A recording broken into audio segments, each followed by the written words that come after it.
Nick Sirianni, who's the head coach of the Eagles, who suddenly doesn't look so dumb, does he? Like all this talk about his press conferences and all of that, like that's not the job.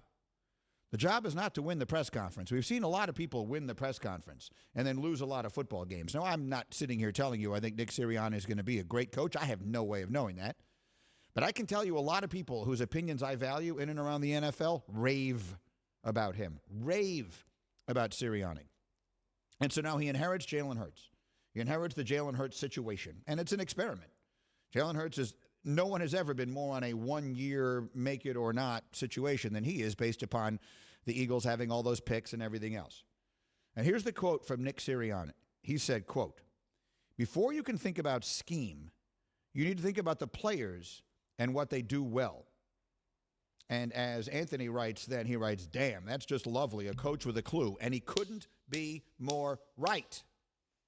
And I hope that the people in Chicago are listening and many other places. Here's what I believe happens. Young NFL coaches, they start out, they're cutting tape for somebody, and they start doing all this grunt work and all that kind of stuff, and they're working their way up, and they're making relationships, and all they are thinking about all this time is, oh, someday I hope to be an NFL head coach, and when I am, this is what my team is going to be. This is what my team is going to look like. This is how I'm going to design it. This is my offense. This is my defense. And then you get there. And I understand the inclination to say, I want this to be what I've always envisioned, but the reality is that's not the way it works. The way it works is you take the pieces that you have been given and you make them work. You play chess with the pieces you have. You don't ask a rook to go diagonally because that's not what they do. So what has Nick Sirianni done? He's put in an offense that Jalen Hurts can run that suits his strengths.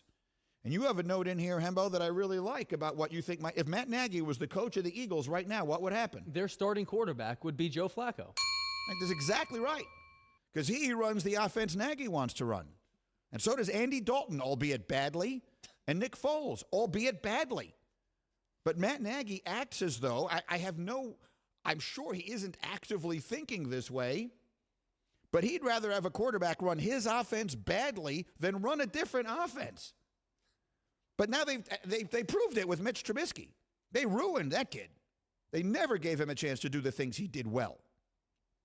So now they've got this kid, Justin Fields. Justin Fields is a trillion times better prospect than Jalen Hurts ever was. Why are they asking him to hit his back foot and get the ball out in 2.3 seconds as a rookie? It's nonsensical.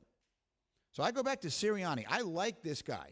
I've never met him, but let's try and get him on sometime if we can. I am hearing more and more good things about Nick Sirianni, and that doesn't mean they're going to beat San Francisco this weekend, and it doesn't mean they're going to win the division or anything. I'm not saying any of that. I'm just saying there's a lot of things about this guy that I'm hearing that I like. And again, that quote, before you can think about scheme, you need to think about the players and what they do well. That is so right. Thank you for watching ESPN on YouTube. For live streaming sports and premium content, subscribe to ESPN+.